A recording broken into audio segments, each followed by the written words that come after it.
Inside of a car, there's something called an internal combustion engine. This engine is where the car's power comes from. This allows it to zoom down the road.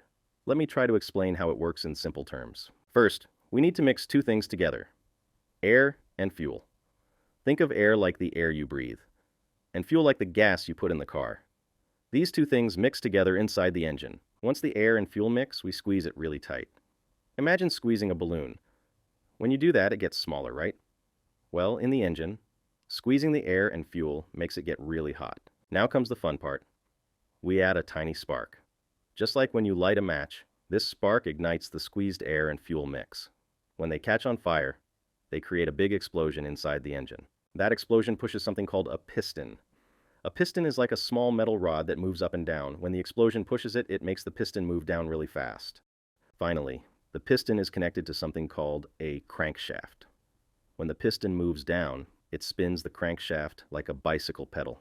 That spinning crankshaft is what makes the wheels of the car turn, making the car go. So, there you have it. An internal combustion engine works by mixing air and fuel, squeezing it tight, adding a spark, and then using the explosion to make the car go fast. Pretty cool, huh?